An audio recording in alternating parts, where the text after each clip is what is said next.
Bonjour à toutes et à tous, bienvenue sur Grand Lille TV, votre chaîne d'information régionale en ce vendredi 24 mai. Ravi de vous accompagner durant en 7 à 8 minutes pour un journal complet avec d'abord vos prévisions météo. Et pas de changement, le soleil conserve l'avantage aujourd'hui dans la région. Des nuages sont annoncés mais ils ne gâcheront pas la belle impression générale. Aucun risque de précipitation aujourd'hui, rien que du soleil, du ciel bleu. Une belle journée de printemps avec 23 degrés de prévu à Lille cet après-midi. Des températures tout à fait agréables, la météo complète bien sûr après ce journal. À la une d'abord, cette belle image de fête et de communion hier soir à Lille entre les joueurs du LOSC et leurs supporters juste avant de partir pour Rennes jouer le dernier match de la saison ce soir à 21 h.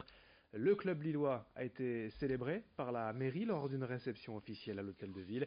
Près d'1 millier de supporters étaient présents, réunis sur le parvis pour remercier les joueurs et le staff pour cette superbe saison.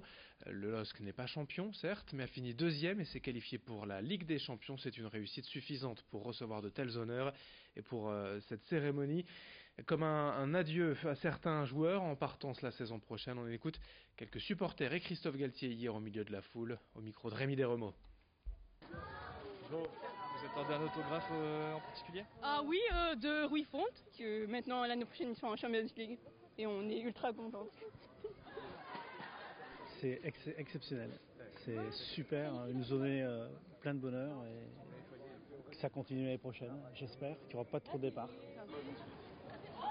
C'est un moment qu'il faut apprécier à sa juste valeur. On n'a pas remporté de trophée, mais fêter cette qualification de Champions League avec les supporters qui ont répondu très nombreux tout au long de la saison, c'est un moment très particulier et chaleureux. On a senti vraiment un élan de la part des supporters à nous pousser pour réussir cette performance. Et évidemment, on connaît aussi la qualité des gens du Nord et de partager ces moments-là avec ces gens-là, c'est un réel plaisir. Le dernier match de cette exceptionnelle saison pour le LOSC avant de partir en vacances, c'est donc ce soir à Rennes, en Bretagne, match à 21h05. Autre sujet, aujourd'hui l'isolement des aînés, l'handicap, la précarité, les personnes migrantes et la fraternité. 5 thèmes de solidarité mis en avant demain à Lille lors d'animation sur le Champ de Mars de l'Esplanade. L'événement, la balade engagée, est organisé par 3 associations, les Petits Frères des Pauvres, la Croix-Rouge et l'APF France Handicap. Au programme de cet événement, des parcours en fauteuil, des simulateurs de vieillissement, mais aussi des démonstrations de handisport. Les explications de Thomas Gallet, coordinateur des Petits Frères des Pauvres, pour cette balade engagée demain sur l'Esplanade du Champ de Mars, au micro de Rémi Desremeaux. La volonté de montrer au public ce que c'est que le handicap, la précarité, les difficultés de migration, l'isolement des aînés, mais aussi la fraternité, ce qui nous rassemble, puisque dans l'engagement bénévole dans les associations, l'idée c'est de travailler ensemble et la fraternité c'est important. C'est de parler de l'engagement, de faire découvrir aux citoyens ce que c'est que l'engagement bénévole dans nos 3 associations sur des thématiques, mais surtout l'engagement bénévole. À Lille, la police nationale fête cette année les 30 ans de son laboratoire scientifique. Installé boulevard Vauban, c'est un bâtiment discret qui abrite pourtant tous les secrets judiciaires des enquêtes criminelles de la région.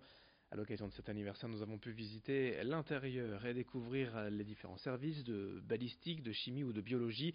Ici, les analyses doivent avant tout répondre à 3 questions. Qui, comment et quoi ? Bien évidemment, cela ne ressemble pas tout à fait à ce que l'on voit dans les séries américaines. Bien sûr, les techniques ont évolué depuis les débuts de la police scientifique. En 1989, il n'y avait ici que 22 agents. 30 ans plus tard, ils sont 140 dans ces laboratoires. Explication et présentation au micro de Lucille Berthe Constant. Dans les 5 laboratoires, on fait pratiquement toujours la même chose. En revanche, ici, nous avons, 2 spécialités.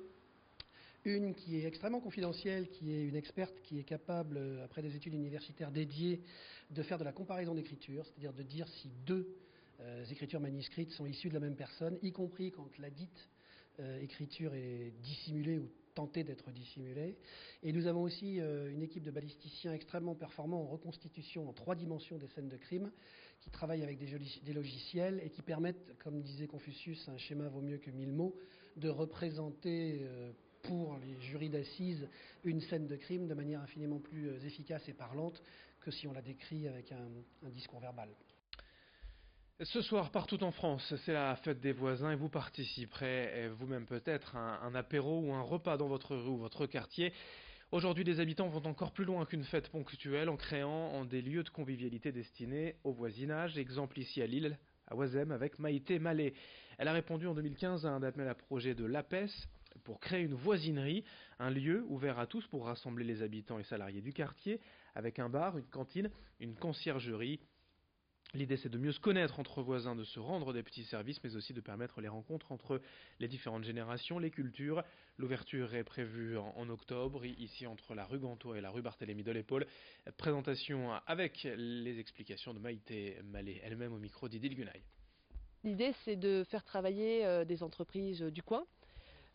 Toutes les personnes de la conciergerie, elles habitent le quartier, il faut vraiment bien connaître son quartier.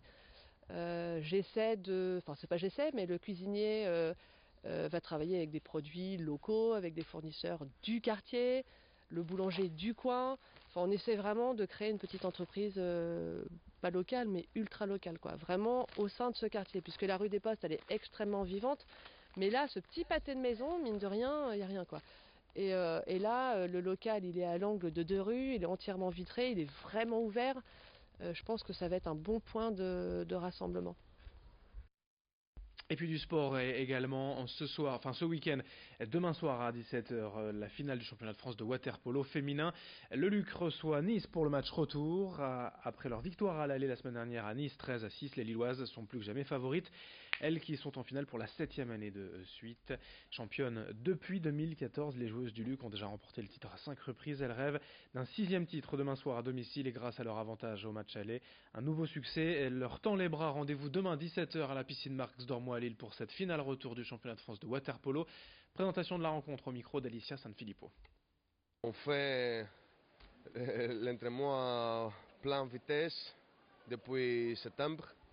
Notre objectif, c'est gagner toujours. Ça nous fera une revanche effectivement pour nous dire que c'est contre Nice à nouveau. Elles avaient réussi à obtenir une victoire chez elles l'année dernière. Et donc là, on a envie d'avoir ces 2 victoires-là propres et nettes, quoi. Fin de cette édition sur Grand Lille TV. Dans un instant, la suite, vos prévisions météo et d'autres infos dès le prochain quart d'heure. Très bonne journée à toutes et à tous.